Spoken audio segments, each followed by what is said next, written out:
Meu boa tarde a todos. Hoje é dia 11 de abril de 2017. É uma terça-feira e o nosso verbete é de número 4085. Ele tem 7 páginas, 49 elogios e 16 máximos. E o tema de hoje a ser debatido é receptividade à heterocrítica, da especialidade autocriticologia. E esse verbete foi redigido pela nossa professora Ila Rezende, que é graduada em Comunicação Social, Jornalismo e Psicologia.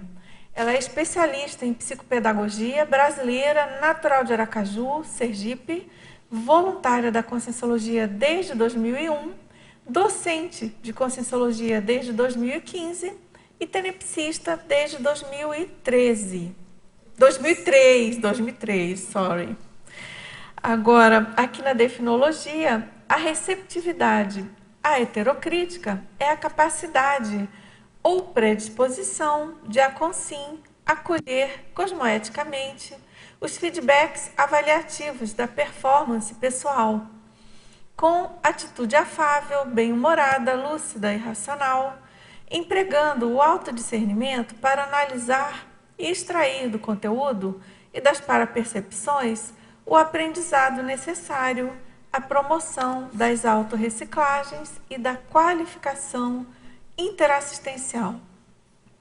Aqui na pensenologia, o holopensene pessoal da autocriticidade evolutiva, o abertismo autopensênico às heterocríticas, a higiene pensênica qualificando a recepção de heterocríticas, o holopensene pessoal da autodiscernimentologia.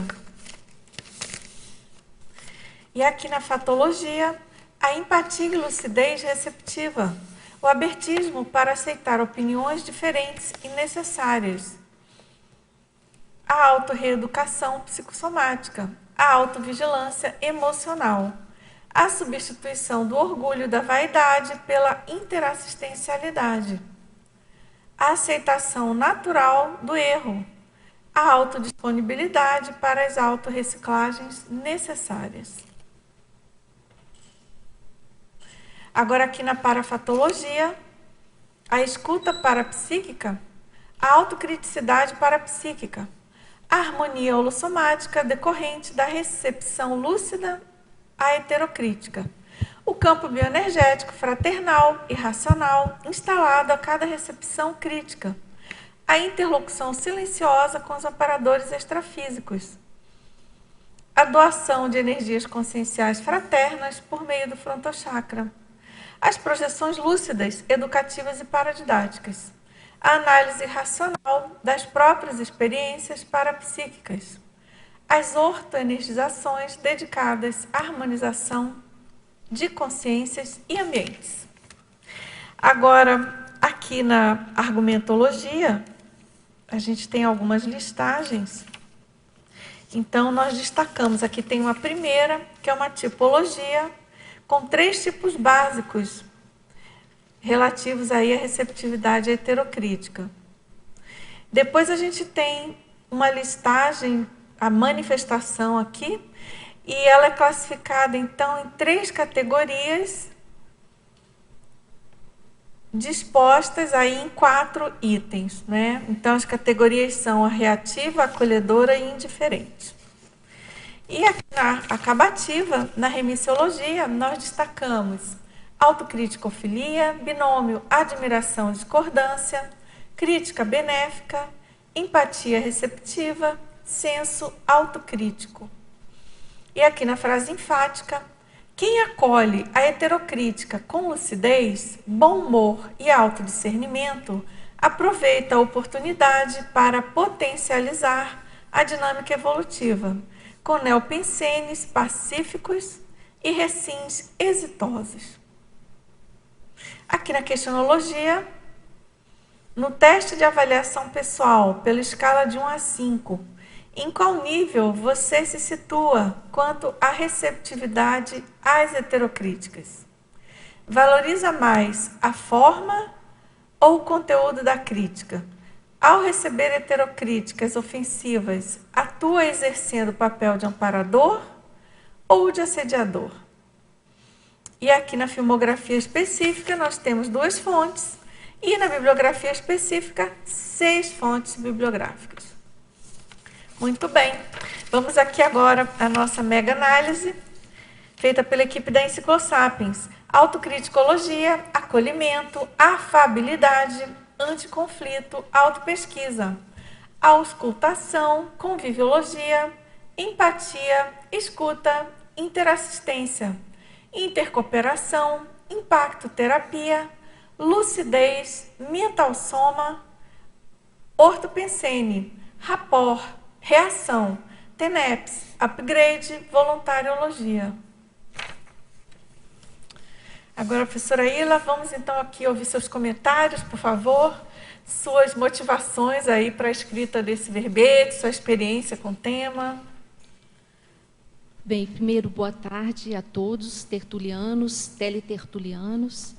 Agradeço a mediação da professora Epicom Ducidal e também aos amparadores da interassistência, da comunicabilidade e da criticidade. Bem, o que me levou a motivação aí para escrever esse verbete foi porque eu descobri que eu tinha dificuldades em receber críticas. E logo no início dessa pesquisa, eu percebi que eu tinha um comportamento disfuncional. Eu tinha um padrão de exigência que estabelecia que a crítica deveria ser boa, bem feita e diplomática. E eu tinha esse padrão como universal. E se o crítico ou a crítica não se adequassem a esse padrão, eu tinha uma reação bem imatura. Eu não gostava, eu ficava fechada, o fechadismo, a postura fechada, com altivez e uma expressão sisuda, séria, meio irritada.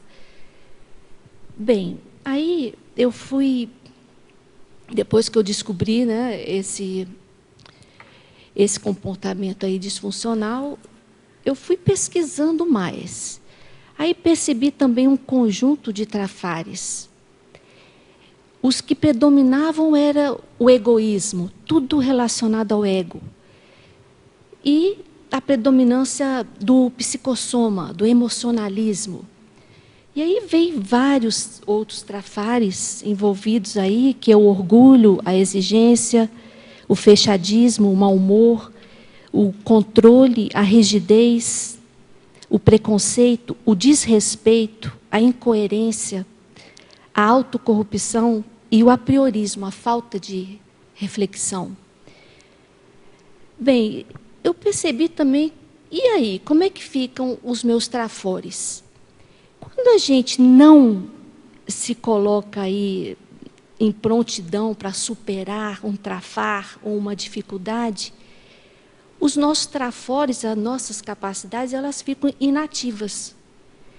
Mas quando eu resolvi superar essa dificuldade e utilizar o trafor, por exemplo, eu tenho o trafor do acolhimento, eu sei acolher bem. Eu tenho o trafor da disponibilidade interassistencial. Eu gosto de fazer assistência, eu sinto prazer nisso. Só que eu não utilizava esses trafores para a relação com a crítica, para receber a crítica. Mas quando eu tomei aí esse posicionamento, essa vontade, eu pude superar, tá? Hoje eu posso dizer que eu superei essa dificuldade. Hoje eu recebo bem a crítica, seja de quem for, seja do jeito que ela vier. E eu passei a valorizar a crítica, a receber a crítica como uma oportunidade, um caminho, um recurso evolutivo, onde nós podemos aprender a fazer a assistência, a qualificar a assistência e também fazer as reciclagens necessárias. Tá ótimo, muito bem. Parabéns aí pelo exemplarismo, né? Já de antemão. Agora, aqui na estrangeirismologia, Ila, na quinta linha, na página 6, né? Você poderia comentar de quais formas podemos hoje dar um upgrade afetivo nos nossos rapports interconscienciais? Essa pergunta vem de Curitiba. Nosso teletertuliano nascido. Andava viajando, mas agora chegou de volta a Curitiba. O upgrade é você melhorar aí a sua afetividade. Nesse contexto aí, em receber críticas, você se perguntar o que eu preciso melhorar na questão da afetividade para receber melhor a crítica. No meu caso, por exemplo, era melhorar o respeito com o crítico, a liberdade de expressão do crítico, permitir o crítico se expressar. E também o respeito ao jeito dele se expressar. Não impor condições, exigências. Respeitar. É um direito do ser humano se expressar. Agora, na estrangeirismologia, e lá na página 6 também, né? Mesma seção, na sexta linha agora. Você poderia repassar dicas para minimizarmos o esforço pessoal na realização da assistência para e passo com os amparadores, trabalhando ombro a ombro? Olha, trabalhar para e passo com os amparadores requer uma postura, uma melhoria de, por exemplo, se você quer se disponibilizar aí a trabalhar com amparadores para fazer assistência, ter a companhia de consciências evoluídas requer de você um preparo íntimo, pensamentos bons, rigidez dos pensamentos, trabalho energético, pensar o melhor das pessoas, para que você possa, junto do amparador, fazer o melhor na questão da interassistência. Agora, é porque nessa questão aí do abertismo, né, para as heterocríticas, se você tiver, eu acho bem interessante essa colocação que você fez, né, porque dando esse foco da assistência, de você fazer o melhor, e essa conexão que a gente faz com os amparadores, já coloca você num outro patamar até de compreensão da situação. O abertismo ele vai facilitar maior, o rapport com os amparadores. É bem sério esse ponto aqui. É como se você já sobrepairasse de uma maneira cosmoética, mas já entrando realmente num patamar assim, homeostático mesmo, né? Visando o assistencial, né? Bem sério isso. Agora, aqui na fatologia, na 14ª linha, Ila, na página 7, você poderia comentar sua opinião sobre o motivo de ser tão difícil para nós, homens, androssomas, termos a coragem para expor dificuldades? De onde vem esse senso de autossuficiência tão marcante? Em relação à coragem? Essa questão da dificuldade dos homens exporem, né, as dificuldades. Ele está colocando aqui. Está generalizando aí, né? É a sua dificuldade, né? Está generalizando, mas aqui, provavelmente em cima da experiência dele, né? Pois é, o que eu posso te sugerir é essa falta de coragem é uma questão muito egóica. Você está muito voltado, né, para você. E também a questão do psicossoma, da emocionalidade. Se você colocar, é uma sugestão, tá? Não é imposição, mas se você colocar o foco aí no mental soma, na razão, na reflexão, você pode melhorar, pode facilitar essa dificuldade. E ter coragem. Não é porque o medo. Por que o medo de expor dificuldades? Todo mundo tem dificuldades. Agora, Ilan, não sei o que que você pensa, mas ele pergunta assim, por que que é mais difícil, que é tão difícil, né? É claro que tem imposição social, né? Desde a educação dos meninos e tal. Então, acho que é bem sério, no caso de um conscienciólogo, né? Não esquecer em momento algum da condição consciencial, independentemente de gênero, né? E não entrar na onda do que a sociedade espera da pessoa, não é verdade? Não sei o que que você pensa sobre isso. É assim, aquela história, menino não chora, menino é forte, homem, homem tem que ser forte. Ora, admitir erro é, para essa sociedade materialista, é sinal de Machista, né? fraqueza Machista. admitir erro. Para eles é, né? A gente sabe que não é, o contrário. Mas eu penso que para a maioria, né? Mas independente de ser homem ou ser mulher, o importante é você superar a sua dificuldade. Se falta coragem, trabalha para superar isso. E essa questão social, porque homem, foca no que é importante para você. Isso. Tem um documentário, tá ligado? Tá. Tem um documentário que chama The Mask You Live In, que ele foi uma análise feita com jovens do gênero masculino nos Estados Unidos.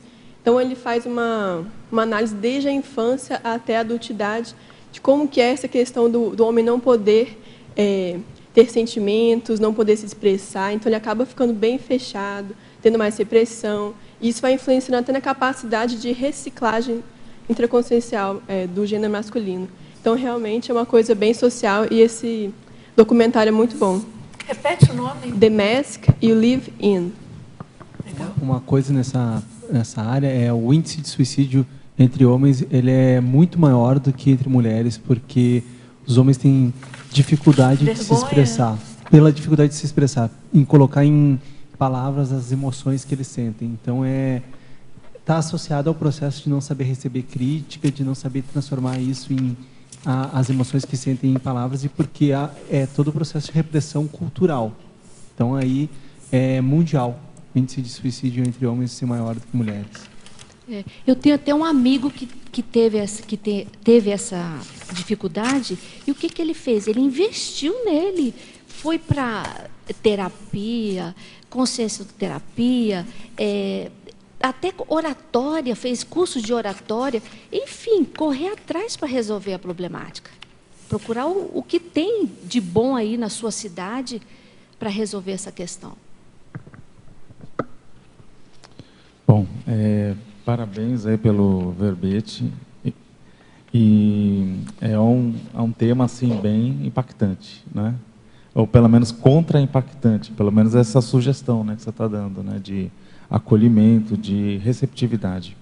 Só que eu fiquei com uma dúvida, eu queria que você me ajudasse a chegar numa convergência, me pontuasse, porque eu vi o seguinte, olha, eu estudei aqui na página 10 essas repercussões, né, seja somática, energossomática, psicossomática e mentassomática, dos efeitos, né, que você enumera e você pontua. O que eu fiquei com dúvida foi o seguinte, eu estava aqui pensando, às vezes um professor lá de Conscienciologia está ali numa conferência, uma palestra, e você sabe que isso faz com que tenham contrafluxos. Aí pode vir uma pessoa na plateia e faz uma heterocrítica assediada, né? E muitas vezes o professor, ele, em alguns casos extremos, e até uma orientação que era dada, né, pelo próprio SED, era, olha, a porta é a serventia da casa. Você pode chegar e sair, você entrou aqui à vontade, você pode sair à vontade. Então, o que acontece? Então, houve uma atitude reativa. E até mesmo quando a gente olha, então, energeticamente, por exemplo, já teve casos que eu já peguei um professor que me narrou que ele estava falando sobre a problemática da hipnose.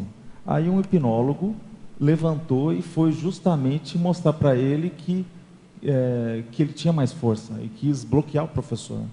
Ele disse que entrou em estado vibracional imediato e sentiu uma mega descarga de energética, né? Ou seja, heterocriticando aquela ação dele. Então, o que acontece? Ele teve uma reação, o próprio estado vibracional dele foi uma ação reativa, energossomática, positiva, perante aquela heterocrítica assediada. Então, o que eu estou querendo dizer é o seguinte, será que eu não posso ter, até dentro da própria psicossomática, dentro da própria energossomática, e até mesmo a pensenidade antagônica, ela também ser positiva? É isso que eu queria chegar. Eu quero analisar se a reatividade, ela também não pode ser positiva. Aí, por exemplo, ser cosmoética, inclusive. Olha, a reatividade no verbete eu ponho como algo negativo. Se você observar não, bem ali, exatamente por isso. São 3... mas vamos lá, eu vou tentar te ajudar aí.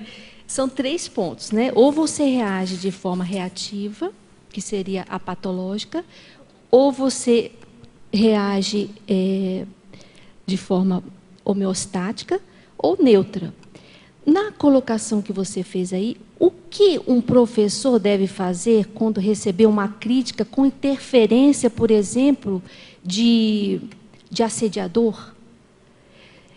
Primeira coisa, o professor ele tem uma responsabilidade ali, né, de bancar energeticamente a aula dele, de estar preparado para o que der e vier, principalmente na questão de críticas. E eu sugiro que ele esteja preparado para fazer interassistência à crítica, mesmo que seja anticosmoética, que seja provocadora, e, obviamente, nunca colocar o desequilíbrio, se por acaso ele sentir, no aluno. Ele tem que bancar, ser responsável em manter o próprio equilíbrio, independente da crítica ser cosmoética ou anticosmoética, ok? Sim. É que, por exemplo, até o professor Valdo, você deve ter visto diversas tertulias que ele bateu na mesa. Ele bateu na mesa, ele teve uma reação. É isso que eu estou chamando a atenção, é que se não tem uma reatividade positiva. Olha só, a firmeza, uma postura firme, às vezes é necessária. Isso é reativo. Para você, ao meu ver, não. Então, é isso que eu... uma firma... Porque, por exemplo, se eu faço um argumento a ti e você entra em estado vibracional, isso foi uma reação. Olha, essa firmeza, essa postura firme, forte, né, de agressiva, mas uma agressividade sadia, se você for observar. Sim. A impactoterapia, por exemplo, ela também, né, ela... Eu percebo o que você está querendo dizer, porque até o professor Valdo ele comentava que você podia ficar bravo, podia até fazer tipo um teatro, né? Mas mesmo assim, aí você esticava o braço e não podia estar tremendo. Quer dizer, ele estava orientando que aquilo não tinha pegado o psicossoma dele. Uhum. É o histrionismo cosmoético, Isso, com a intenção por trás ali. Então, uma agressividade sadia. Tem a outra que é patológica, mas nesse caso é a sadia. Né? Assim como tem uma cosmoética destrutiva também. É isso que eu estou colocando, que eu sei que é complicado, mas eu não estou colocando que é a regra, percebe? Eu estou colocando que existem algumas situações específicas... Que requer firmeza, mas uma firmeza que nem sem hostilidade. E que nem sempre a pessoa sabe fazer isso, e que é uma coisa fácil. Olha lá, não é fácil. Exatamente, ninguém está falando aqui que quando o Valdo falava isso, que a gente falava assim, isso é fichinha. Não, ele precisou de muito treino, de domínio das emoções, né, de domínio energético para bancar aquilo lá. E não entrar no lado do assediador que você está falando, né? Ou seja, que eu vou ser o agressor daquela pessoa.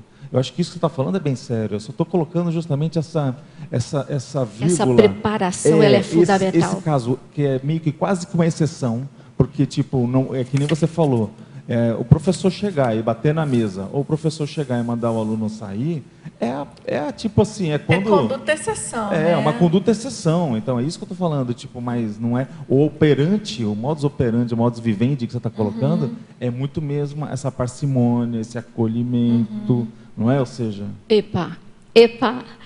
Acolher, mas com lucidez. Acolher com lucidez. A racionalidade ela tem que estar ali presente. Exatamente, o raciocínio, isso. O discernimento. Isso. Não é só acolher com a afabilidade. Exatamente. Ali aqui, só para chamar a atenção, que eu acho que dá uma esclarecida nessa questão, quando você fez aquela tipologia, que você colocou os 3 tipos de receptividade, Na acolhedora, por exemplo, você coloca, né, lúcida, positiva, afável, cosmoética, estimulante, racional, firme, enriquecedora, mudancista, reciclante e evolutiva, né? Então não é aquela coisa Gabriela, não é isso. Poliana, né? Poliana, desculpa, Poliana, não é isso. Então, mas é claro, a colocação dele eu penso que é necessário sim, às vezes, mas é como se fosse uma conduta exceção e não é o tom do verbete, é justamente a questão do abertismo e desse acolhimento, né, de você ficar realmente mais receptivo ao que chega a você em termos de crítica, né? E aprender com a crítica. Isso. O difícil é, que eu acho que é interessante, que é muito importante, no nosso caso de conscienciólogos, né? É você conjugar, e você coloca bem isso ao longo do verbete, né? E eu acho que até que lá, né, nos efeitos você coloca alguma coisa, mas enfim, você às vezes precisar conjugar isso com a própria TARES, com a impactoterapia, né? Que é esse ponto que ele chama a atenção, né? Que às vezes é importante, é necessário, né? Ila, parabéns pelo verbete. Estou muito contente de estar aqui. Na página 7, 7ª linha, de baixo para cima, gostaria que você falasse sobre qual a técnica ou parâmetro que você usa para evitação das conclusões precipitadas, a priorísticas e preconceituosas, partindo do princípio que as heterocríticas podem ser tanto cosmoéticas como anticosmoéticas. Então, qual o parâmetro que você usa para discernir as heterocríticas? Você se referiu à evitação Isso. das conclusões precipitadas, apriorísticas e preconceituosas, né? É importantíssimo isso para poder receber com qualidade a crítica. Evitar o apriorismo, né? Você evitar e buscar refletir com a crítica. E nessa fatuística aí, principalmente, eu gostaria de enfatizar a questão do preconceito. Você trabalhar essa questão do preconceito, que ela restringe, ela impossibilita você tirar proveito de uma crítica, de você aprender com a crítica. Por exemplo, no meu caso, eu tinha preconceitos com beleza. Se a pessoa fosse muito bonita, eu achava que era incompetente, por exemplo. Tive até um episódio na minha vida, né, que o terapeuta era muito bonito, aí eu falei com meu marido, muito bonito, não deve ser competente. Aí meu marido, mas se você gostou, vai lá no Deus grego e depois, se for o caso, você desiste. E aí eu fui, né, tal, e realmente o Deus grego lá, ele me surpreendeu. Por quê? Porque ele tinha ética, ele não era levado pela beleza, não, para manipular ali a situação, não, ele tinha ética. E depois eu também tinha preconceito com a abordagem dele, né, da Freud, que me desculpe aí, e tal, a abordagem psicanalista, né? E aí chegou um dia que eu também questionei. Eu falei, não vou querer mais, não, esse negócio de psicanálise, eu quero algo contundente, esse negócio, não quero, não. Aí ele também me surpreendeu com a argumentação. Ele me fez ver que não é a abordagem que é o importante é o efeito da abordagem, as transformações que estão ocorrendo, os resultados. Aí eu gostei dessa argumentação e continuei. Depois parei porque recebi alta. Mas, então, os preconceitos, a gente tem que trabalhar essas questões. Outro preconceito também que eu já superei, óbvio, já superei, tem que confirmar isso e ser teática, né? Por exemplo, pessoas grossas, ríspidas. Eu não gostava de receber uma crítica com agressividade. E aí, por exemplo, se você for verificar, na própria família da gente, às vezes tem pessoas que têm esse perfil. Então, o que eu fazia? Eu me afastava, eu não queria nem chegar perto. Não, o que é isso? Quero ficar longe, quero paz, o que é isso? Então, essa minha reação, ela é egóica, era, né? Egóica, egoísta. Por que eu quero me afastar de uma pessoa que não tem o perfil que eu gostaria que fosse, né, polida, diplomática, né? Mas aí é que está o grande desafio nosso, de estar perto, sim, e de procurar fazer assistência a essas pessoas. E hoje eu já mudei nesse sentido, recentemente já tive essa confirmação. A pessoa não me desestruturava mais, muito pelo contrário, eu até banquei ali uma assistência, né, no momento. E por aí vai. Por exemplo, a questão da mentira. Desde criança, eu não gostava quando encontrava pessoas que mentiam. Aí, eu tinha um radicalismo nesse sentido. E quem me ajudou muito na época foi minha mãe. Ela me fez perceber que... Mas, espera aí, ela quis dizer, né, com as palavras dela lá, que eu tinha que respeitar também o mentiroso, tinha que compreender o mentiroso. Se ele era assim, talvez ele... Não estou justificando que a gente tem que ser mentiroso de jeito nenhum. O que eu estou querendo dizer é que o respeito à pessoa que mente, se ele é mentiroso, isso é problema dele. Mas nós procurarmos respeitar e ter, né, de forma cosmoética, né? Muito bem, obrigada, Lara. É isso.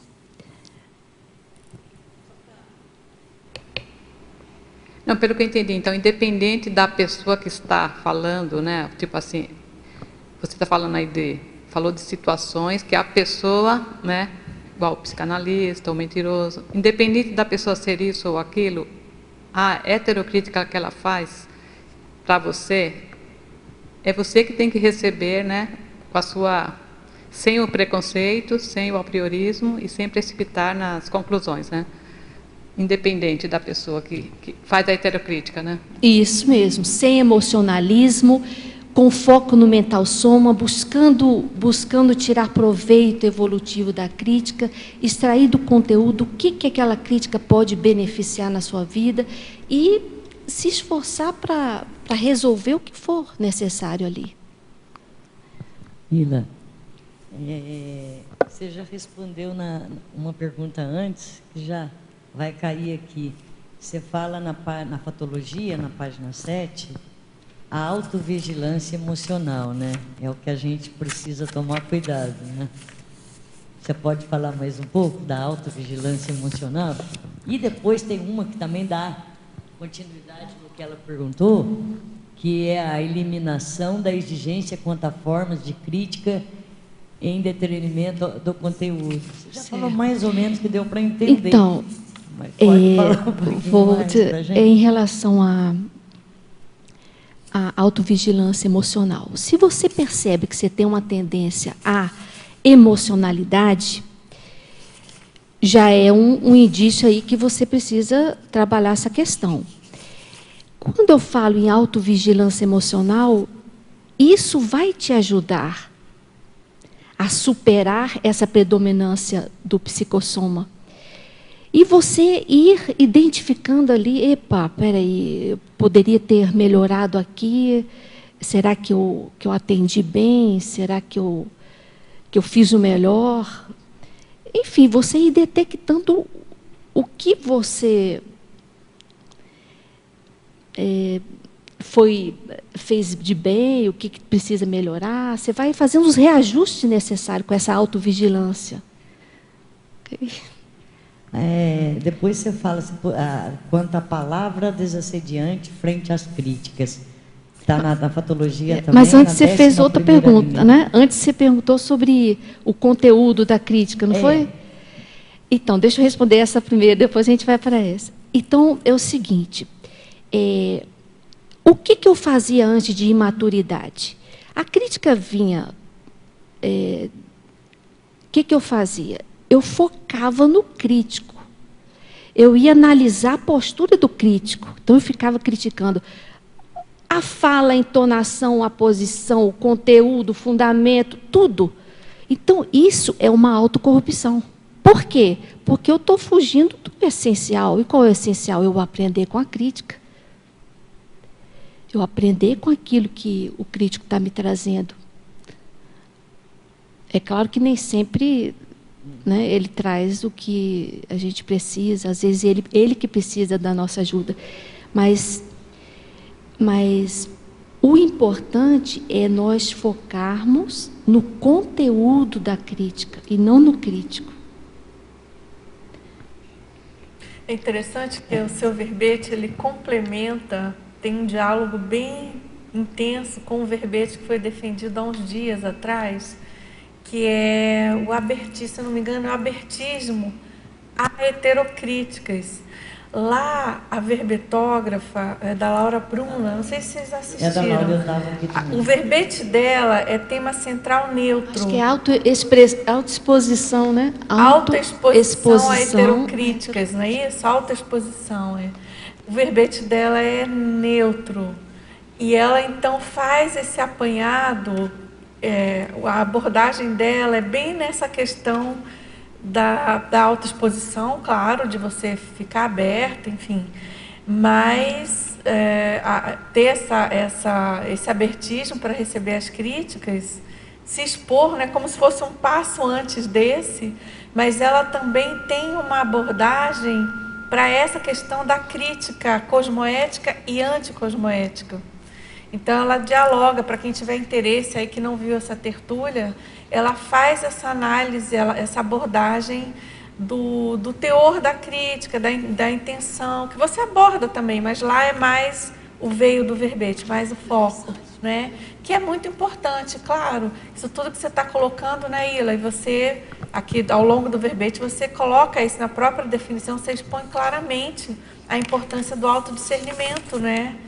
Empregando o autodiscernimento para analisar e extrair do conteúdo das percepções o aprendizado. Ou seja, tudo que você está falando significa que não é que você vai, o cara, a pessoa, né, eu tenho que receber as heterocríticas, o sujeito falou que eu sou muito feio, que eu tenho que me jogar pela ponte, vamos nessa. Não é isso, né? É você extrair com autodiscernimento o conteúdo, né, o forte daquela heterocrítica, né? Aí entra a autocrítica, o autodiscernimento, para que você realmente tire proveito, né? E faça as reciclagens necessárias, né? Receber não quer dizer que você tenha que aceitar. Exatamente. Receber, mas passando pelo crivo do discernimento. Exatamente. Né? Aí você coloca aqui também na 11ª, a palavra desassediante frente às críticas. Essa é interessante. Muitas vezes, se você olhar de forma multidimensional, aí você percebe interferências, né? Muitas vezes de assediadores. E aí você pode, em vez de ficar reclamando ou chateado com aquela situação ali, você reverter, né? Você aproveitar ali a crítica para fazer a interassistência.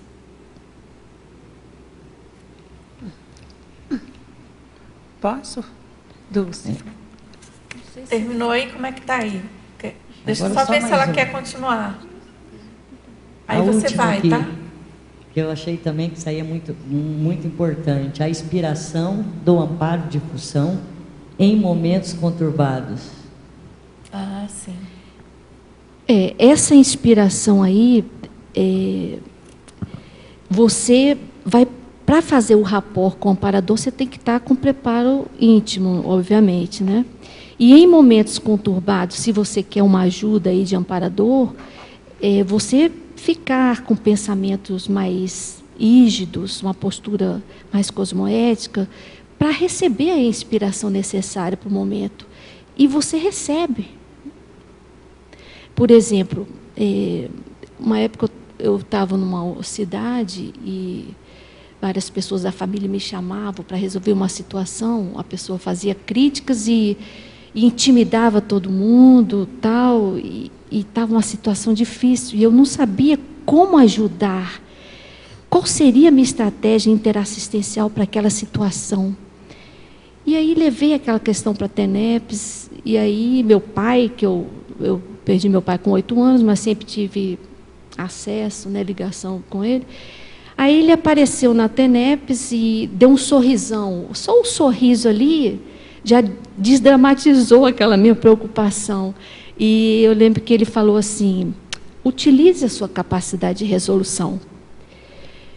Aí no dia seguinte eu já estava inspirada aí, né, pela ajuda aí dele.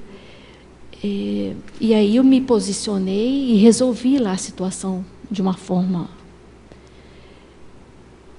assistencial. Oi, Ila. Parabéns aí pelo verbete, um tema bem interessante. Eu também escrevi agora um artigo que se chama, com o título Liberdade Pensênica.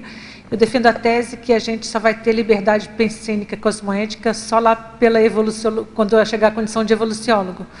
Porque eu acho que uma das condições mais difíceis é a gente não se influenciar de forma alguma, né, com os ambientes. Se você entra num ambiente, tipo aqui, você tem um holopensene. Se você vai num tribunal, você tem um holopensene. Se você vai num presídio, você tem um holopensene. Você vai no hospital. E eu acho muito complexo a gente assim falar que a gente consegue não ter nenhum tipo de influência pensênica no nosso nível.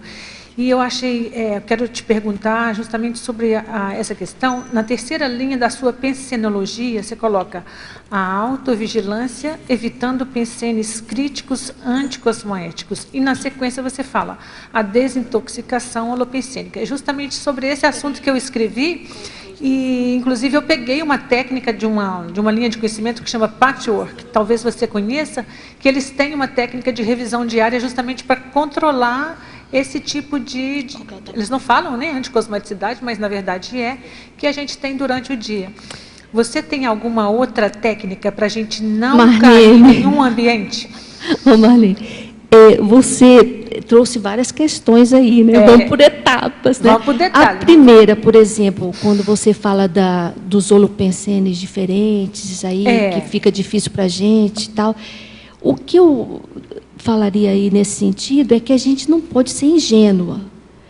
Até nas inter-relações familiares, com pessoas da nossa família, a gente não pode ser ingênuo nas inter-relações energéticas. Nós temos que estar ali com preparo, né? Uma vigilância ali contínua, para manter um padrão de higiene pensênica e a sua energia trabalhada, né, de forma a favorecer ali quando tivermos contato com esses holopensenes. Aí depois você disse que está trabalhando essa questão da liberdade de pensamento, né, tem a ver aqui também com a minha questão da liberdade de expressão, da gente passar a respeitar a liberdade de expressão do crítico, independente da crítica vir polida, educada ou grossa, ou anticosmoética, ou provocativa, enfim, a gente buscar aprender aí com a expressividade do outro, sem exigir que se expresse da maneira que a gente quer, que é esse que foi o meu trabalho aqui desse verbete. O outro tem direito de se expressar, de fazer a crítica dele e do jeito que ele quiser. E quando você fala aqui na pensenologia, né, Marlene, me ajuda aí que eu... É a autovigilância, evitando pensenes críticos anticosmoéticos. Terceira linha da então, pensenologia. Nós temos que estar atentos com a nossa manifestação. Manter o nosso equilíbrio, a nossa homeostase, é responsabilidade nossa. Eu não posso falar que o crítico me desestruturou, desequilibrou, tirou a minha paz íntima? Absolutamente. Isso é incompetência nossa. Então, nós temos que buscar manter essa homeostase íntima. Uhum. Eu, quando falei que eu escrevi o artigo, é justamente assim, porque eu penso igual você. Se a gente não tiver essa autovigilância constante, ser observador de si mesmo o tempo todo, a gente não consegue ficar com ortopensenidade em qualquer ambiente. Só que a minha hipótese, eu fui um pouquinho além, eu acho que as consciências mais evoluídas, elas não precisam ficar nessa autovigilância. Não, peraí, agora eu estou entrando aqui num presídio... Mas é que elas já são, elas já têm um... então, já tem, isso, já tem a liberdade, não precisa ficar na autovigilância 24 horas, que é o nosso caso, né? Se a gente quiser ficar bem, a gente tem que ficar na autovigilância. A gente pode se inspirar, né, Marlene? A gente pode se inspirar nesse padrão, nessa referência, né? Não, é uma hipótese, né? A gente nem... aqui no nosso meio, a gente não tem nem... É que aquele conceito, né, de autorretilinearidade pensênica... Exato. Que eu acho que é só lá na frente. Eu acho que nem quando a consciência já atinge esse patamar, né, Marlene? Se manifesta o tempo todo em qualquer dimensão, sem autovigilância, porque ela já é daquela forma. Ela é orto, né? Isso, exatamente. Ela não está, ela é. Isso, é isso que eu estou defendendo nessa liberdade pensênica cosmoética, que é só lá na frente mesmo. Só uma questão... porque foge um pouco, mas a gente está discutindo esse tema liberdade de forma de pensar, e a gente falar que não é influenciado pelo ambiente externo, porque o ambiente interno, que é o corpo, ele influencia a nossa forma de pensar, dependendo das condições orgânicas que eu tenho, que alteram conforme o dia e conforme passar algum tipo de distúrbio ou alteração que eu tenha. Então, se, por exemplo, eu tiver um processo orgânico, ele pode influenciar, sim, a minha forma de pensar. Aí, o que interfere é que tem um nível evolutivo que a pessoa pode estar mais descoincidida e conseguir pensar mais com o processo do paracérebro. Então, é o trinômio, né, Gabriel? Mesologia, genética e paragenética. Mas a gente não consegue desfazer isso. E até quem tem corpo sofre influência do corpo. E o ambiente, ele tem uma relação direta. Isso, agora... É mais nessa condição, mas senão vai fugir um pouquinho do assunto. Uhum. Obrigada, Ila. Você quer perguntar? Tá ligado? Alô. Em efeitologia, na página 8, eu gostaria que você desse um exemplo para o segundo, aqui, ó. Os efeitos da compreensão de o bem-estar evolutivo não depender de heterapreciações. Você pode dar exemplo? Pois é a questão da homeostase, né? Você estar de bem, você está equilibrado, você está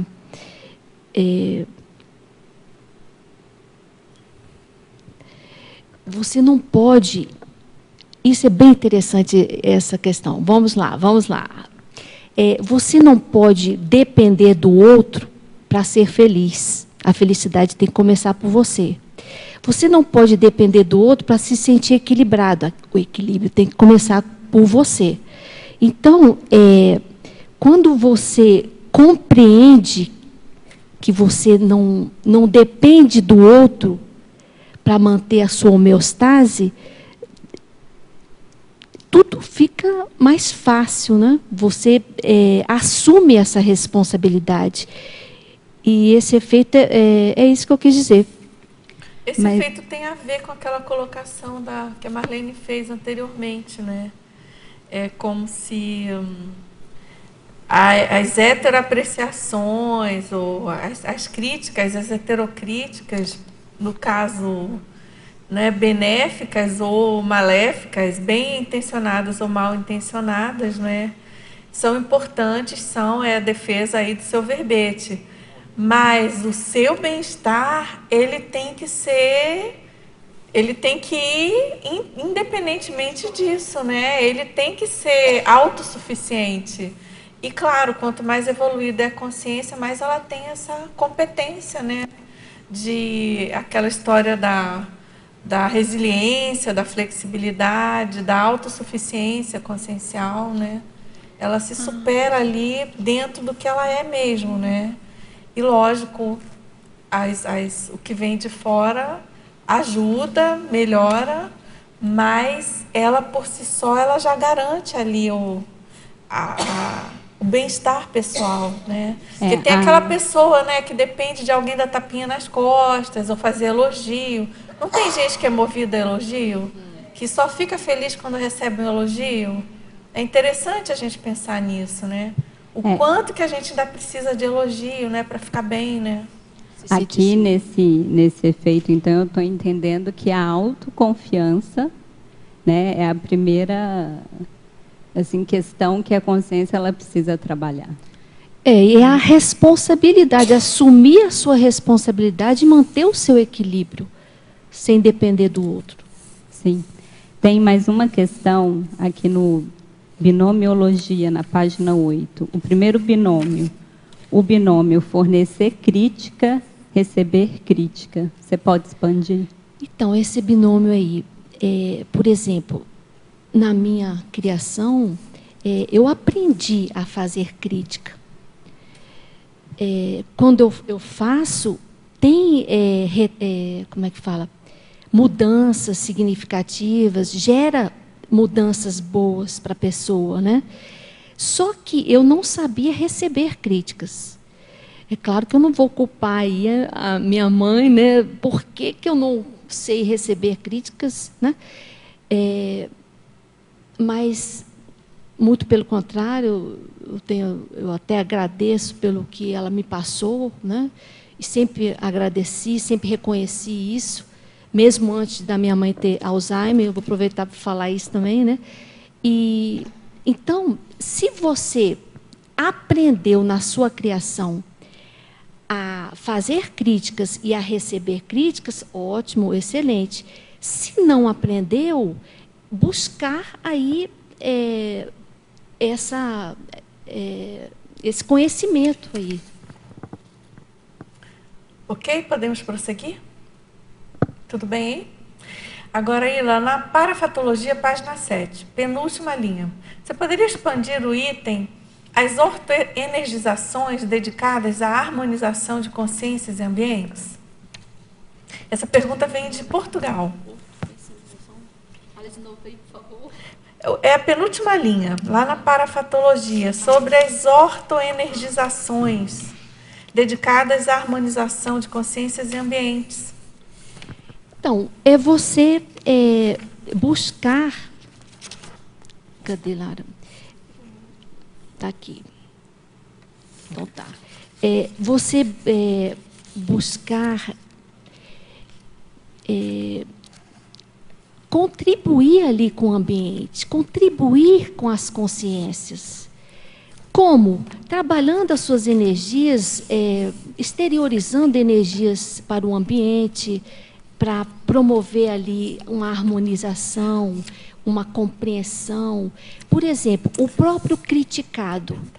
Quando o criticado for receber uma crítica, ele pode ajudar nesse vínculo crítico e criticado, exteriorizando as melhores energias, para que haja ali um aproveitamento, né, um aprendizado, tanto para o crítico quanto para o criticado.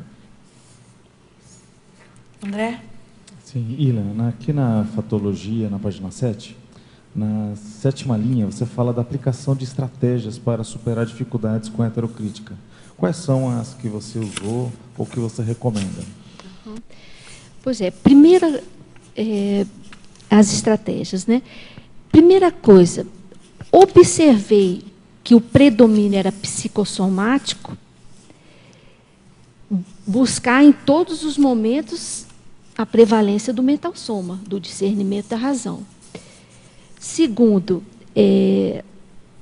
a lucidez. Você, quando vai receber a crítica ali com acolhimento, afabilidade, mas lucidez, né? Você buscar aplicar racionalidade ali no momento da crítica. Outro, você pode também fazer uma lista uma estratégia também. A dificuldade minha era em receber crítica. Então, comecei a fazer uma lista de quais são os trafares aí evidenciados aí nessa problemática. Depois, quais os trafores que podem contribuir, né? E o acolhimento, a assistencialidade ali, né? A disponibilidade à interassistência. E aí você vai colocando essa lista para facilitar a resolução daquilo que for necessário, a superação. E também estratégias, você pode passar a focar no conteúdo e não no crítico, outra estratégia. E outra é assumir a responsabilidade de manter o seu equilíbrio, não botar a culpa no crítico. E aí cada um vai percebendo quais são as suas dificuldades diante daquela problemática e vai criando as próprias, né? As minhas foram essas aí. Sim. Agora, André, sabe que eu lembrei agora, eu tenho uma técnica assim que eu acho que para mim funciona, que é assim, mesmo que a crítica venha com uma carga emocional absurda e que nitidamente, da minha opinião, né, pela minha avaliação, eu penso que ela seja bem distorcida, carregada, vamos dizer assim, né? Carregada. Porque o problema da crítica emocionalizada é por aí, né, Ila? A pessoa carrega nas tintas, é uma coisa, em geral, mais exagerada, né? Mas ainda assim, sabe o que eu penso? Falei, bom, mesmo sendo exagerada e super emocionalizada, eu consegui criar algum tipo de assédio nessa pessoa. Eu perturbei essa pessoa eu provoquei alguma reação que não foi boa. Como criticado, você diz?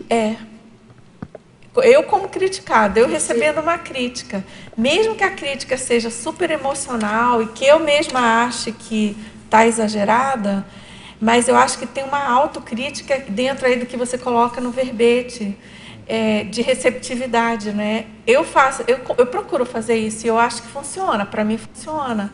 Eu procuro, mesmo descontando a carga emocional que eu sei que está além do que precisava, eu penso, puxa, mas você eu busca provoquei, pela autocrítica, então, né? Eu provoquei uma coisa esquisita nessa pessoa, porque ela está carregando nas tintas, então tem alguma coisa que não tá redondo da minha parte. É interessante. Eu não consegui dosar, ou eu não tive a sensibilidade de se eu estou recebendo toda essa provocação, alguma coisa que eu fiz aí, né? É interessante pode contar que tem. E às pode, vezes, pelo menos do que eu já percebi. Então, eu queria aproveitar. Depois. É que ela falou da racionalidade. Eu queria que você aprofundasse justamente na linha 10, que é um pouquinho embaixo, aí você fala racionalidade pacífica durante a argumentação necessária. Porque aí eu te comento uma coisa. A pessoa, ela pode estar achando que está... A gente olhando o paradigma, né? Paradigma da consciologia, a gente vê que a pessoa, o fato de estar apenas com racionalidade pacífica não quer dizer muita coisa, porque ela pode estar com uma veia ali do assédio, né? Ou seja, ela tem que de alguma maneira estar com uma certa rigidez, com uma certa limpeza, porque o assediador ele pode ser muito perfeito na sua argumentação racional, mas aí a gente tem que ver aquele processo que você falou da cosmoética, né? Então, como que você coloca aí o peso dessa racionalidade pacífica, olhando esse processo multidimensional, porque a falácia, entendeu? Aquela condição mal intencionada. Quando eu fiz esse exemplo aí de fatologia, eu não estava pensando nessa possibilidade aí da parte patológica, mas eu quis dizer assim, que a racionalidade pacífica, ela vai contribuir ali, ela vai ajudar na argumentação, com a clareza de raciocínio, você vai poder fazer uma assistência melhor, se você não estiver... Você está falando tipo assim, como ela estivesse desarmada, é isso? Ou seja, disposta a escutar, é mais ou menos assim. Disposta a entender o outro, é esse viés que você usou. né? Essa aqui, ó, é racionalidade pacífica durante a argumentação necessária. Então, você está colocando justamente esse preparo que a pessoa tem para escutar, para ser um bom ouvinte, é isso. Qual é a linha que E tá? também para... É na linha 10 da página 7. Aqui para o crítico, né? Ele pode fazer dessa forma que você falou, vai ajudar na hora dele, por exemplo, receber uma crítica, em vez de responder impulsivamente, seguindo os instintos emocionais aí, né? Essa passividade, essa pacificação racional vai ajudar com a clareza ali no momento do raciocínio, né? Você está aumentando essa dose de mental somática nessa avaliação. É isso. Isso. Então, queria voltar no debate do que a Dulce falou ali. Eu percebo como ela também, que às vezes vem a heterocrítica exacerbada, carregada no 100, no 100 e no N, né? O PEN fica lá atrás. Mas o que eu percebo, Dulce, além do que você falou, às vezes tem, né? Às vezes a gente de alguma forma erra e a pessoa engancha em alguma coisa e resolve atacar. Mas o que eu percebo muito também principalmente no ambiente de voluntariado, né? Porque no voluntariado conscienciológico a gente sabe que nós não estamos só nós intrafisicamente, nós estamos com uma legião de consciências para atender, ainda mais aqui no CAE, que a maioria do pessoal é tenepsista, está todo mundo na condição de mini peça, então é óbvio que o trabalho dobra, isso aí acho que não tem segredo para ninguém. Mas eu percebo também a atuação das consciências e às vezes querendo um revanchismo. Não tem nada a ver, o que a pessoa falou ali está tudo certo, todo mundo concordou. E tem uma que vai com tudo para cima, faz uma heterocrítica deslocada, absurda, sem nexo, e não se toca. E às vezes você não tem nem ambiente para poder esclarecer a pessoa, porque vai ser um constrangimento tão grande que é melhor você ficar quieta, abrir mão naquele momento, não, vamos ficar quieta. E porque a pessoa realmente estava, no meu entendimento, às vezes até com uma semi-possessão. Tem isso também, né, Marlene? Tamanha é a exacerbação da heterocrítica e deslocada, né? Se você está num grupo de 10, 8 está tudo certo, você está, né, dentro do seu trabalho, está tudo certo. Vem uma, duas, carregando nas tintas e praticamente gritando às vezes. É óbvio que tem alguma coisa errada. E a gente também não pode ser ingênuo e receber tudo, né? A gente até recebe naquele momento para não criar um constrangimento. Vocês percebem assim também? Eu já percebi várias vezes. E aí, nesse caso, Willa, como é que faz? A gente recebe a heterocrítica, abre mão de ter razão, espera a reunião acabar e vai conversar? O que você sugere? O bom senso. Para o bom senso, trabalhar as energias, o mental soma ali ativado, o que fazer nesse momento, você se perguntar, será que eu falar é o ideal ou é melhor não falar? Sabe, você se questionar e falar para quê? Para defender meu ego ou para fazer assistência?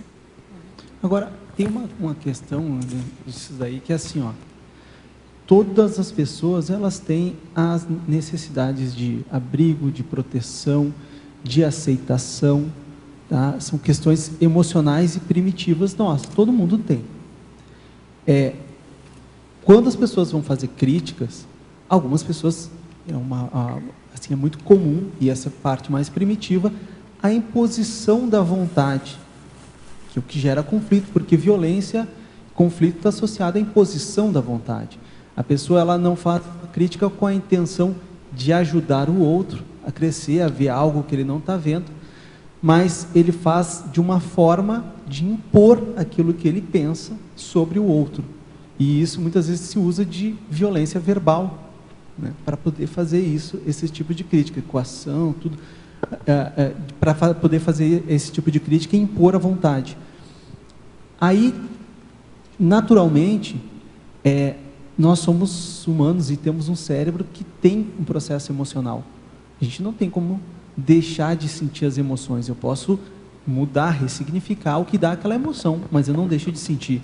Então, a gente está falando de reatividade. Mas nós temos, e às vezes você tem uma postura de se fechar, porque está recebendo um ataque real mesmo de uma pessoa que faz a crítica com a intenção, sim, de impor a vontade dela. Em grupos, isso é muito comum. Dentro da Conscienciologia, isso acontece? Sim, se você tem mais um processo de energia, às vezes a pessoa, ela entra com um assédio, mas porque essa própria pessoa já tem uma ideia de querer impor a vontade dela. Então, é aquela ideia, eu não entro num debate, em vez de fazer um somatório de ideias... Não, eu não entro em debate para perder. Ele não entra em debate para perder, sempre quer sair com um troféu. Isso é um grande problema. Isso é bem um problema comum na SOCIM em geral, né, gente? Exatamente, é um problema dentro de tônica convívio aqui, nossa. é um problema dentro de convívio, que é o que gera as guerras. Então, eu acho que a receptividade à heterocrítica, a gente está falando aí de imperturbabilidade, mas é porque você colocou, é uma condição da pessoa, acho que você abordou muito bem quando você respondeu ela, que é, eu não vou depender da minha felicidade de ter fatores externos, ele é um processo íntimo. Então, conseguir receber aquilo ali, mexer com o nosso processo instintual, né? Por exemplo, que todo mundo quer ser, às vezes, aceito num grupo, mas você receber uma crítica de um grupo inteiro, que é algo que pode ser extremamente violento, um grupo querer fazer uma crítica pública sobre alguém, pode ser extremamente violento, e a pessoa conseguir se manter bem, acolher aquilo, e, em determinados momentos, ela saber reagir, que é o que o André estava colocando, saber reagir, para não deixar, porque aí a anticosmoética também, ela deixa que ela seja subjugada. Então, claro, é uma coisa, não tem um livro de regras, né? Você colocou, a pessoa tem que estar fazendo autocrítica, um exercício muito constante. Eu não entendi ainda a dúvida aí. Não, Qual não é? coloco dúvida, eu estou tentando fazer um pouco do somatório, porque a gente tocou em alguns pontos. Então, tá. Por exemplo, quando você fala crítica, nós sabemos que tem críticos que sentem prazer em desestruturar o outro, né? Tem críticos que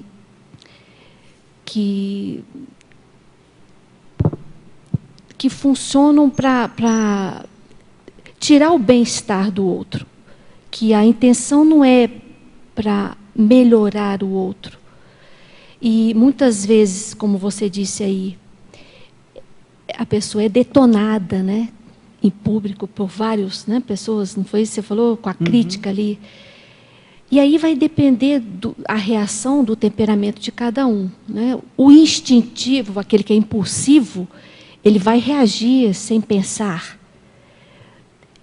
O que é até natural, muitas vezes, se entende que se mexer numa ideia de aceitação do grupo, e um grupo inteiro, às vezes, que você fez parte, ele te rechaça publicamente e te critica, é natural que uma pessoa possa até aparecer a emoção raiva como uma defesa sobre aquele processo que ele está recebendo, que é antiético.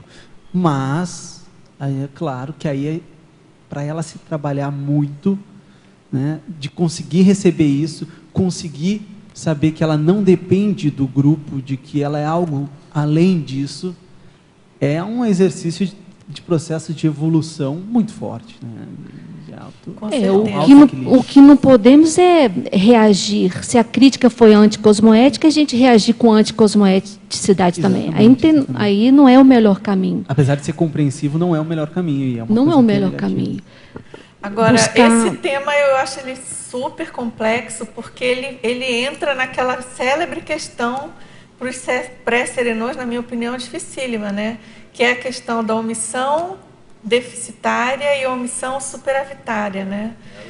Então, assim, você fica naquela linha tênue, né? Porque a gente não pode, dentro de tudo que a gente vem falando, né? Quantas vezes a gente não vê essa situação nítida de pessoas, estou falando em geral, sociedade em geral, e claro que pega todos nós aqui fora, da pessoa que a pessoa precisava, está vendo que tem ali uma subjugação, né, que nem você colocou, né, Gabriel? Sim. Ou às vezes a pessoa está vendo que tem ali um assédio forte, né, da pessoa atuando, ou se a pessoa não tem a menor noção disso, na SOCIM, ela tem a função ou o papel de botar ordem no pedaço, e ela se omite por medo, por pusilanimidade.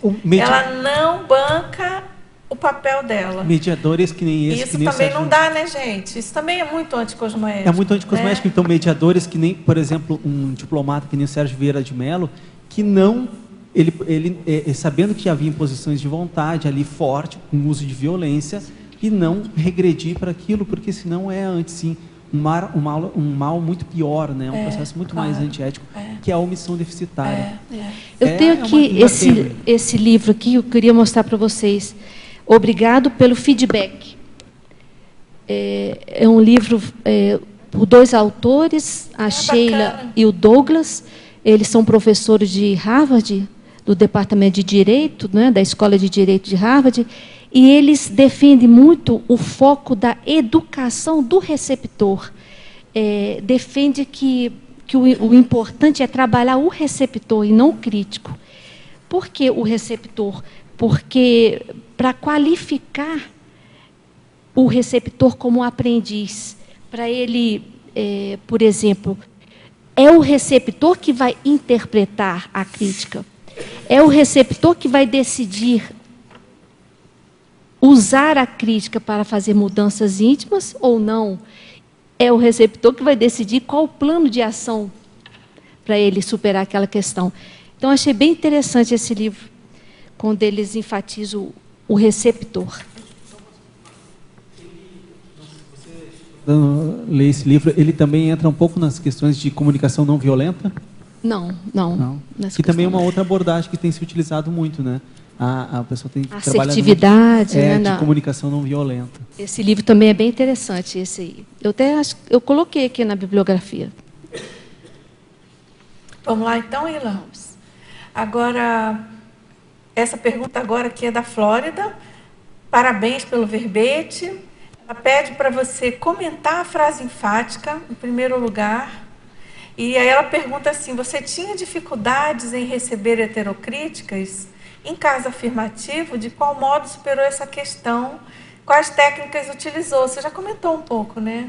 Posso repetir também, se quiser. Dá uma palhinha aqui para ela, não sei se ela estava no início. Então, eu tinha...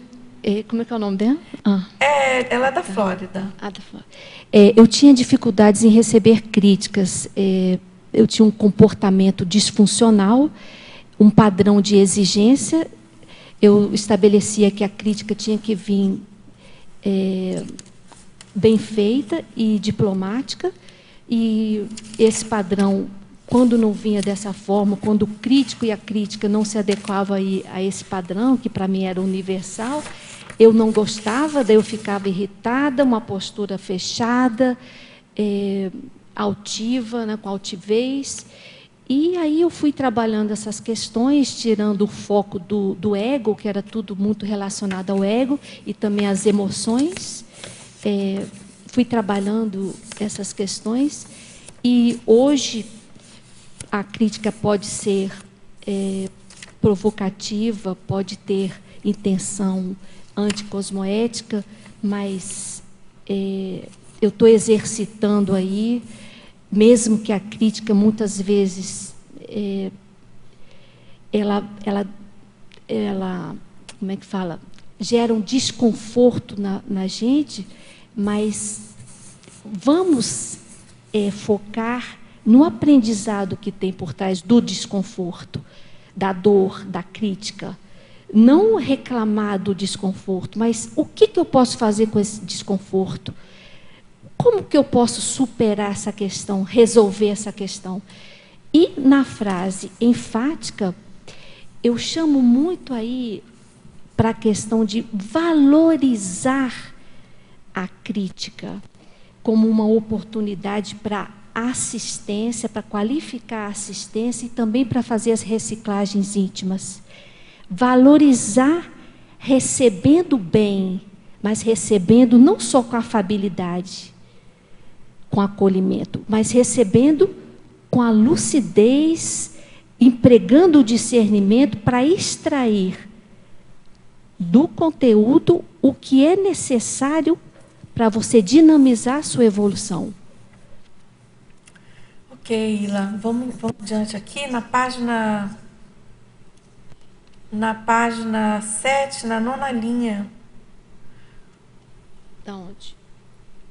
Fatologia? na fatologia, você... na quarta linha, você poderia exemplificar a autocriticidade aumentando a lucidez frente às heterocríticas? Bem dentro do que você estava comentando, isso né? aqui é bem interessante. A autocriticidade, ela é fundamental, né? Você fazer análise de você se conhecer o máximo que puder, quais são as suas qualidades, quais são os seus trafares, os seus traços fardos. E essa autocrítica, ela vai possibilitar uma lucidez frente à heterocrítica. Vai possibilitar, inclusive, você tirar um aproveitamento daquela crítica. Se a pessoa fala, você é egoísta, aquilo não é novidade para você. Sim, eu sou egoísta. E aí você vai o quê? Aproveitar porque ela está vindo ali na bandeja te fazendo um alerta para que você supere esse egoísmo. Então, aproveitar aí o que a crítica está te trazendo, que não é novidade, porque a sua autocrítica já ratificou isso, já confirmou isso. Então, partir para a superação, partir para as renovações íntimas. Agora, na nona linha, aí na própria fatologia, sobre a ponderação para extrair aprendizado evolutivo da crítica. Quase uma continuação, né, Ila? Então, em vez de reclamar, em vez de chorar, em vez de ficar indignada com uma postura irracional ou anticosmética de alguém, se foi uma crítica que você observou de imediato que não tem fundamento, que está deslocada, o que você vai fazer? Aproveitar a oportunidade para fazer interassistência. Você pode exteriorizar energias, observar se tem interferência de assediadores, procurar resolver ali a assistência, levar para a sua TENEPS, enfim, fazer algo útil em vez de reclamar. Agora, na parafatologia, na quarta linha, você poderia citar alguma casuística pessoal relacionada com a harmonia holossomática decorrente da recepção lúcida à heterocrítica? É aquele caso que eu falei. Quando eu ia nessa cidade,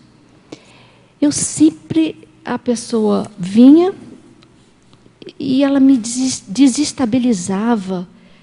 Eu ficava totalmente desequilibrada, eu ficava chateada. Nossa, mas de novo, não é possível. Ah, não vou mais viajar, não vou mais para esse lugar. E aí, pelo viés do egoísmo, eu tentava evitar ir para aquela cidade porque eu não queria me aborrecer. E o ideal, né, hoje eu aprendi que não é por aí. Em vez da gente se afastar, nós temos que enfrentar e ajudar no que for preciso ali. Agora, Ila, na trinomiologia, segunda e terceira linhas, lá na página 8, ela pede, eu acho que é ele, não está com o nome aqui, ampliar o trinômio, gratidão às heterocríticas construtivas, perdão às heterocríticas destrutivas e autocrítica sadia. Um bom trinômio, né? Então, é um trinômio bem dinâmico, traforista, né? Você não vai ficar perdendo tempo com reclamações, com emocionalismo, né? Você já vai ali, cadê? Gratidão às heterocríticas construtivas. Então, você vai agradecendo as heterocríticas construtivas. Nossa, você, né, exercer aí a gratidão, você vai perdoando aquelas que não foram cosmoéticas, que foram destrutivas, e também com essa atitude traforista de fazer uma autocrítica sadia para você mesmo, né? Pelo viés aí da evolutivo, da amparabilidade, você se ajudar, não ficar se pressionando, se cobrando, para a crítica, a autocrítica ser sadia, te ajudar a evoluir. Agora, Ila, na estrangeirismologia, na 5ª linha, qual é a relação entre o checklist do atendimento e a receptividade heterocrítica? Você pode ampliar? O seu checklist vai favorecer a sua recepção da crítica, vai qualificar. Por quê? Você, ciente das suas dificuldades em relação à recepção da crítica, você pode fazer aqui ali sua lista. Nossa, então o que eu tenho que prestar mais, ficar atento? No meu caso, por exemplo, era essencial eu focar no conteúdo. Era essencial eu respeitar o crítico, independente dele ser educado ou dele ser ríspido, grosso, né? Eu tinha que respeitar. Eu tinha que ter lucidez quando fosse receber uma crítica. Estar atilada ali com o mental soma, buscar, por exemplo, uma visão multidimensional parapsíquica. O que será que tem aqui esse crítico? Ele tem a presença de amparador nesse processo? É assediador? Quais são os sintomas aqui que eu estou sentindo? Então, buscar também alternativas do parapsiquismo para ajudar ali a compreensão da crítica. Aí você faz a listinha que for o mais apropriado com o seu caso. É tão interessante esse processo que você vem relatando ao longo da tertúlia, né? Do processo de reciclagem, de superação, e o quanto que a gente tem essas autoprescrições, muitas vezes, para a superação de determinado problema, e que a gente precisa, às vezes, radicalizar com alguma coisa, com algum tipo de postura, de comportamento, né? Para que a gente chegue numa condição menos radical e às vezes até mais, vamos dizer assim, que não seja tão focada naquilo, mas que já a partir já de uma superação, né? Porque, por exemplo, você colocou agora essa importância, né, de você tirar o foco do crítico, tirar o foco da forma, né?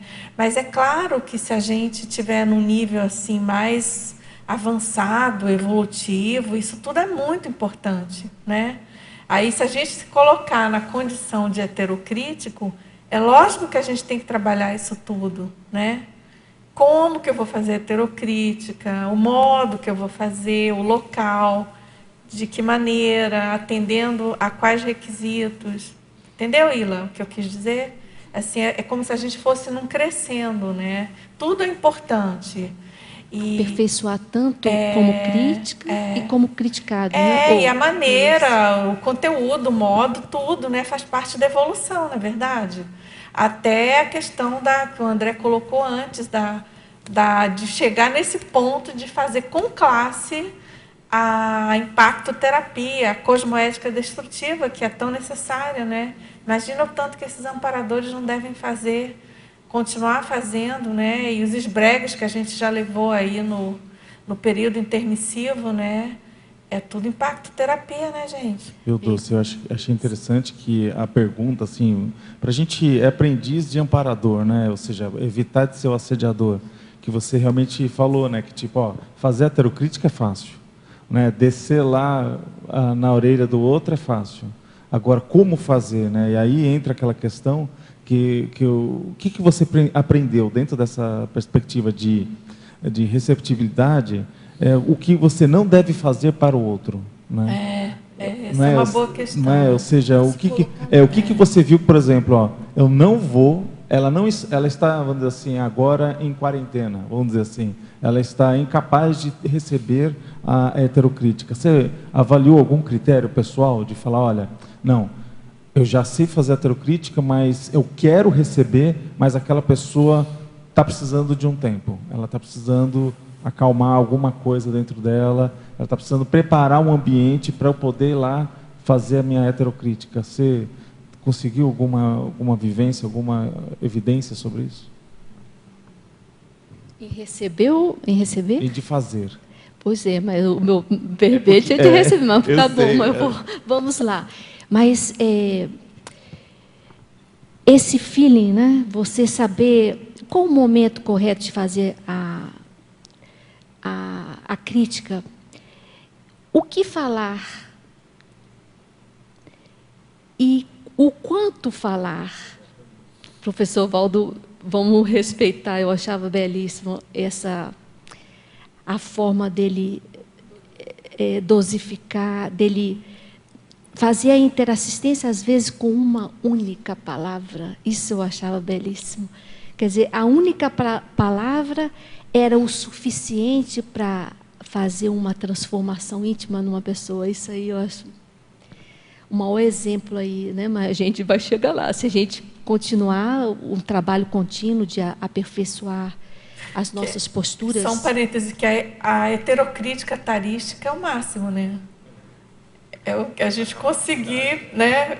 É muito difícil fazer isso. É bem nessa linha que você está falando. Porque a tendência da gente é passar da conta, ficar mole demais, né? E a história da Tari ser antipática também, né? Que muitos não gostam e tudo. Uma das coisas, né, que eu comentar com a Ilha aqui no binômio que ela colocou, a binômio admiração e discordância aplicada a heterocríticas, na segunda linha do binômio.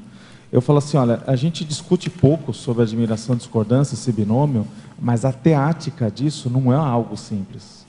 Você tem que ter assim, muita autocrítica, muita heterocrítica qualificada, para você, de fato, olhar isso daí, né, como os trafores e trafares, olhar os pesos naquele mesmo olhar, né, tipo, olhar tanto bom, olhar quanto ruim, e admirar e discordar. O que você pode falar aí para a gente? Porque eu sei que isso daqui é uma coisa bem séria. Admiração e discordância, né?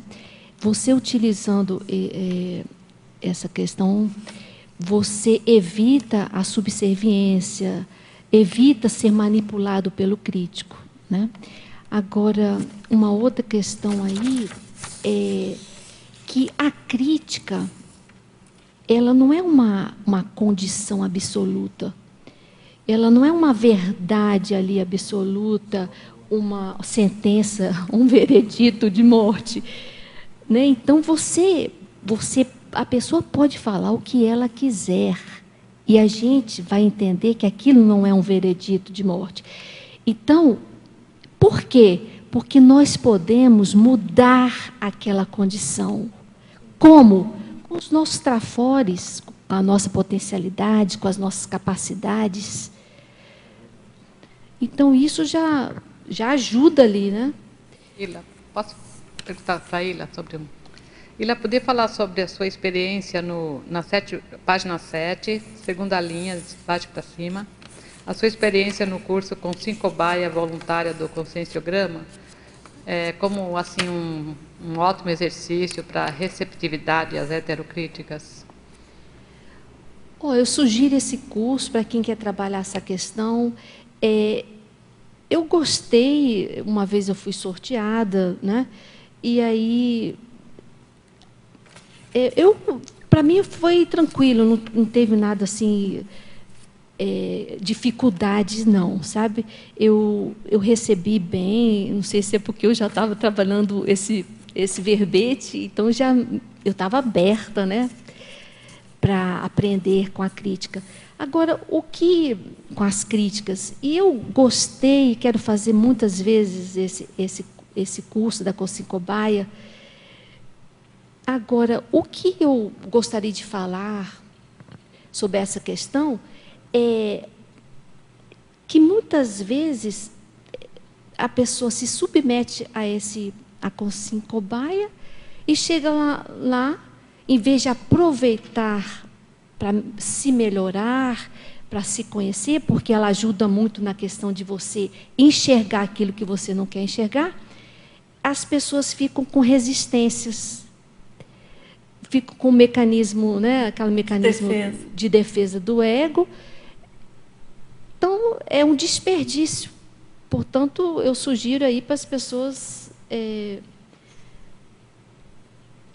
fazer aí o que eu fiz, que deu certo, porque é muito bom quando você supera algo, tudo vai melhorando e a reverberação ela é multidimensional. O seu exemplo ele ajuda as consciências. Muitas vezes que estão ali com você, elas aprendem com com as suas novas sinapses ali, elas aprendem, né? Então, essa dica é: faça com cobaia com receptividade à heterocrítica. Isso aí. Obrigada. Agora, Ila, na paradoxologia, na página 8, terceira linha. O paradoxo da heterocriticidade consciencial poder representar ausência de autocrítica. Você pode comentar?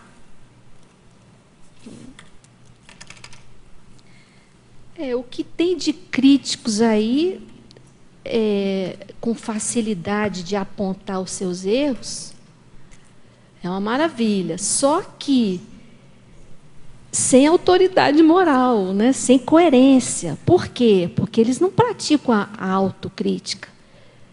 Então, o ideal seria que nós praticássemos a autocrítica para receber críticas e praticássemos a autocrítica para receber e fazer a crítica. Você sabe que, até quando eu escrevi, eu lembrei agora daquele verbete que eu escrevi, você até colocou aqui, sobre a heterorevisão autocrítica, que para mim isso ficou bem claro quando eu comecei a mexer com revisão de verbete.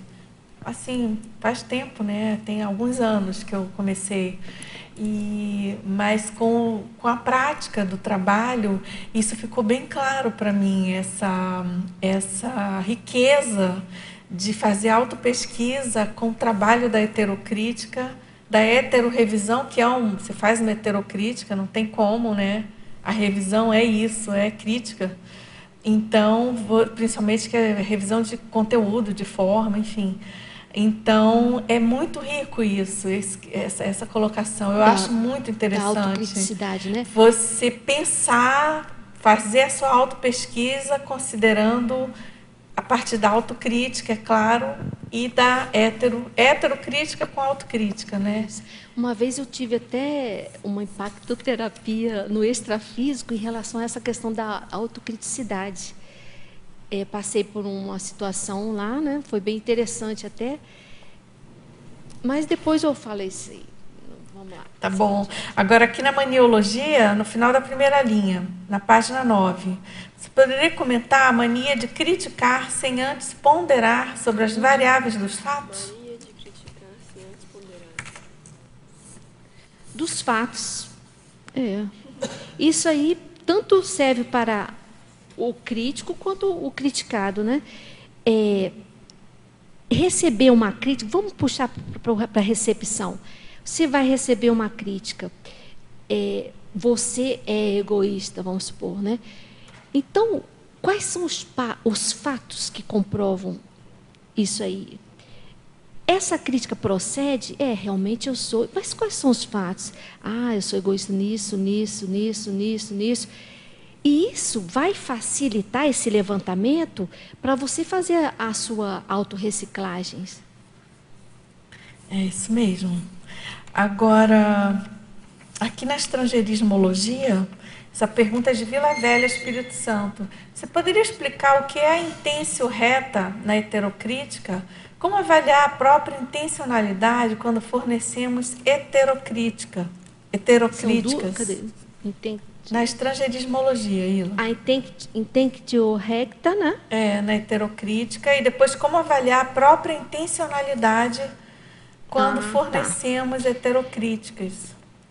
Então, quando você fica lúcido ao receber uma crítica, você está exercitando ali o discernimento, você vai observar, perceber qual é a intenção do crítico, né? E se por acaso a intenção for anticosmoética, como eu já disse anteriormente, você vai ficar mais atilada ao processo da interassistência e buscar ajudar ali tanto o crítico quanto os companheiros extrafísicos aí patológicos dele. Agora você perguntou como você avalia a sua intensidade? Se questionando.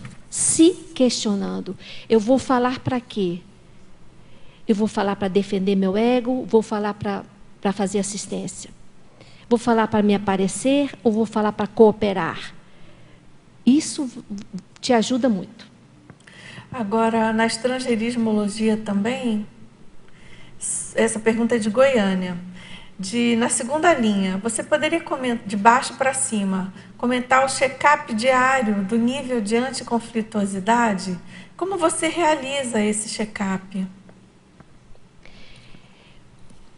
Diariamente, se você está trabalhando sua autopesquisa, né, no caso aí, querendo superar a dificuldade de receber crítica, diariamente você vai checar. E hoje, o que aconteceu? A pessoa falou que eu sou competitiva. Peraí, eu sou competitiva realmente? Isso tem fundamento? Mas o que está pegando hoje em mim? A competitividade ou a autocompetitividade? Se for para eu trabalhar hoje, eu trabalharia a autocompetitividade. Por quê? Porque eu estou muito exigente comigo. Eu estou falando isso em relação a mim, tá, gente? Estou muito exigente comigo, eu preciso ter uma autocrítica mais sadia para me favorecer mais como amparadora de mim mesma. Então, é isso.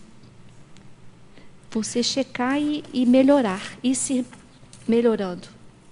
Agora, na parafatologia, segunda linha, você poderia descrever como acontece a autocriticidade parapsíquica? Você pode ser em qualquer aspecto, qualquer competência parapsíquica, né? Digamos, você teve uma clarividência. Por exemplo, quando eu estava estudando esse verbete, me veio uma clarividência viajoura. E aí, eu tive que ter uma autocriticidade parapsíquica ali. Eu estou tendo essa clarividência viajoura, e o que eu vou fazer com ela? De imediato, eu já soube o que fazer, porque eu usei a reflexão perante o parapsiquismo, o fenômeno. Então, o que eu fiz? Veio uma cena, um carro, eu estudando esse verbete, um homem dentro do carro, e o homem estava em conflito íntimo devido a críticas. Então, o que eu fiz? Exteriorizei energias, mandei pensamentos ali para favorecer, né, para ele desdramatizar o processo, buscar o equilíbrio, aprender com aquilo ali. É isso, é você ter fenômenos, mas refletir sobre o fenômeno. O que eu vou fazer com ele? Qual é o ensinamento, o aprendizado? O que eu preciso melhorar? É essa a questão. Ok. Agora, Ila, na fatologia, na página 7, 8ª linha de baixo para cima, sobre a palavra desassediante frente às críticas. Aí ela diz o seguinte, essa colocação aqui é de Madrid. Vejo que muitas vezes tal palavra pode ser a ponte necessária para que a pessoa tire proveito do feedback expresso a seu respeito. Você pode comentar? A palavra desassediante frente às críticas. Sim.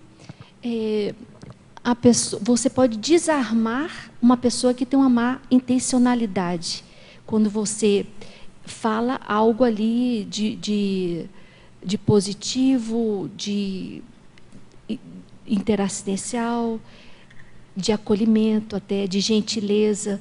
Então, se a pessoa vinha já com uma intencionalidade de desestabilizar um ambiente, por exemplo, isso vai beneficiá-la, a sua palavra vai beneficiá-la. Agora, ela também diz assim, o seu verbete me remeteu a uma ortopensata do professor Valdo no léxico, que ele diz assim, uma palavra no momento certo, no holopensene certo, com a consciência certa, pode reverberar por séculos na automemória. Você poderia comentar? A gente tinha falado. A gente até falou, que interessante, né? Uma única palavra, né, que o professor, nas intervenções dele, era o ideal para aquele momento, era o suficiente, né, para fazer uma mudança ali, uma transformação íntima. É isso aí.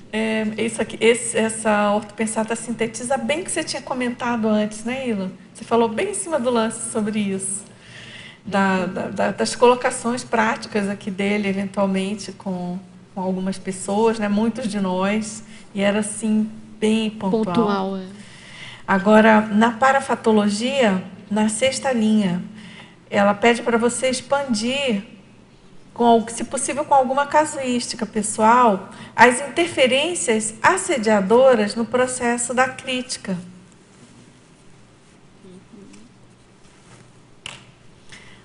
Sexta linha.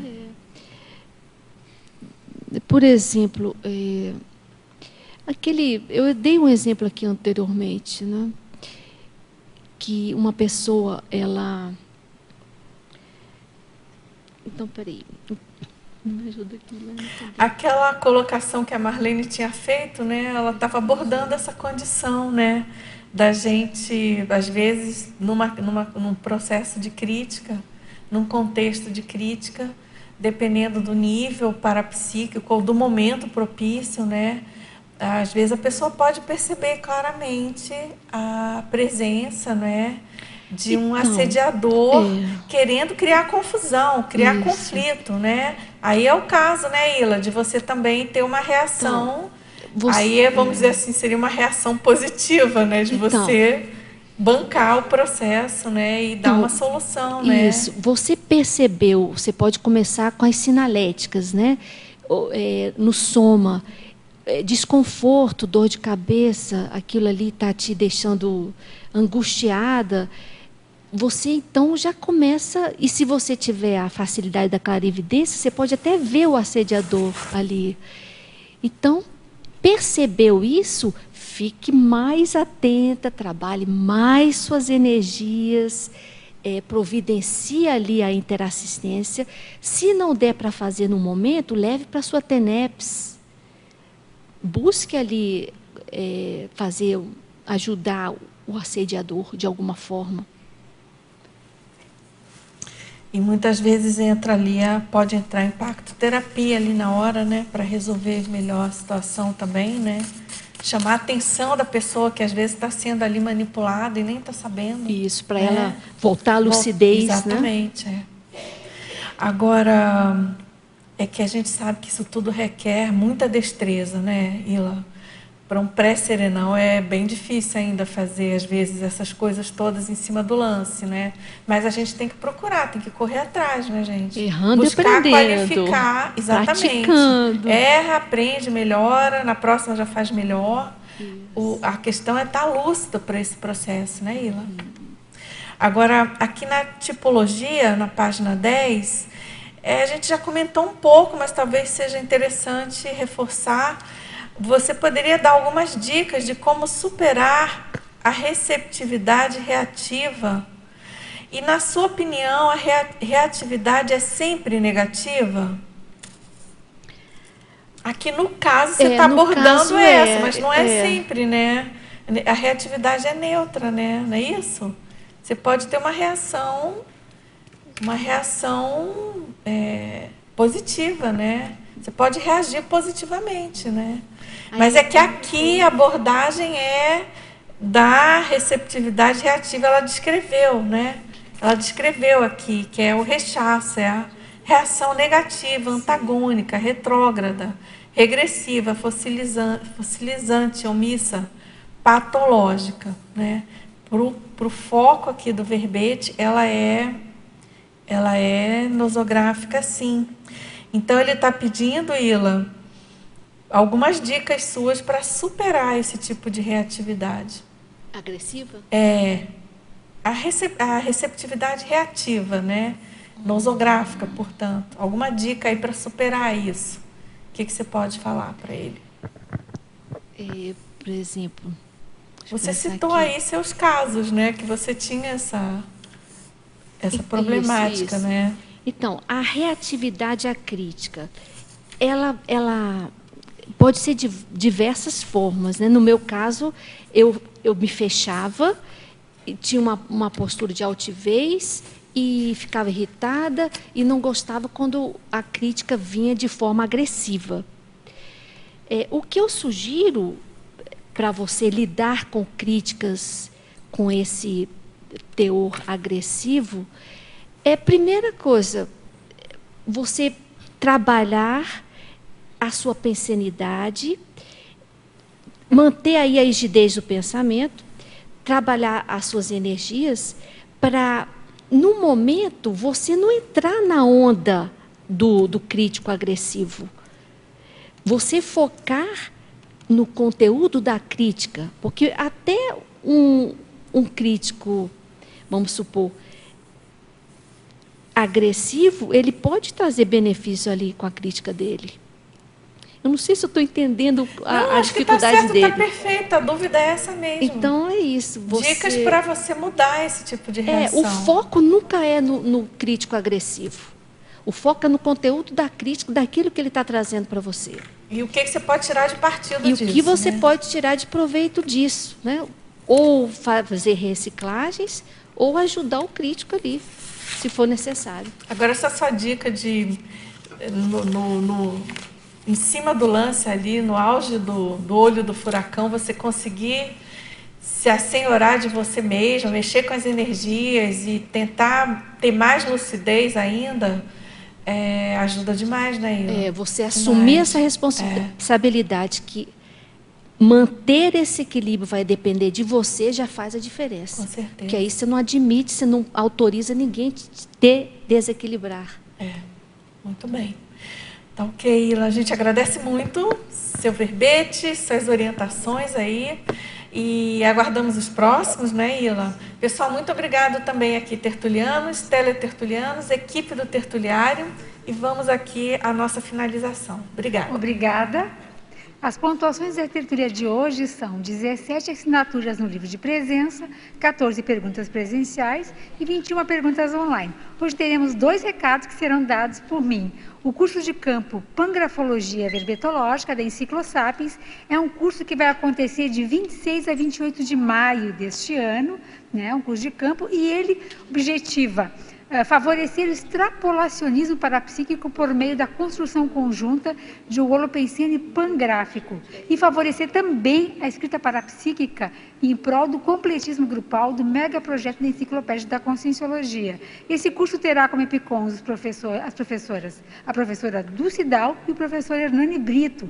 E ele é um curso bastante interessante, porque ele usa uma técnica do professor Valdo, chamada técnica das 3 cadeiras, que é muito útil para quem, como já diz o título do curso, está escrevendo, ou quer escrever, ou quer começar a trabalhar, ou finalizar um verbete da Enciclopédia da Conscienciologia.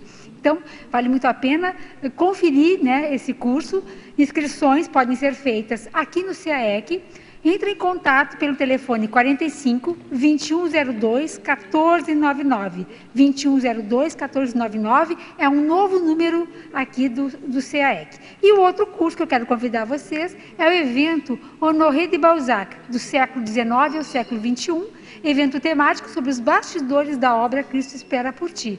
Esse evento vai acontecer de 12 a 14 de maio, aqui em Foz do Iguaçu, no Hotel Mabu Interlúdio, e ele vai na sexta-feira à noite, a partir das 18h30, ele é aberto a todos os interessados sem nenhum custo. E nessa sexta-feira, a equipe técnica que trabalha, né, no roteiro do filme em cima do livro Cristo Espera por Ti, e numa história em quadrinhos que está sendo feita sobre essa temática, sobre esse livro, então é aberto a qualquer pessoa que queira participar e ou fazer parte desse talk show com esses profissionais da área de cinema, de história em quadrinhos, de roteiros, né, roteiristas profissionais que estão trabalhando nesse projeto. E no sábado e domingo teremos várias aulas com várias apresentações de professores em cima da temática do livro Cristo Espera por Ti. Também inscrições e informações aqui no CAEC, no mesmo telefone citado anteriormente. E para amanhã teremos o verbete Julgamento de Nuremberg, da especialidade para Direitologia, e a verbetógrafa é a professora Anne Catherine Volt. Boa tarde, esperamos todos vocês amanhã.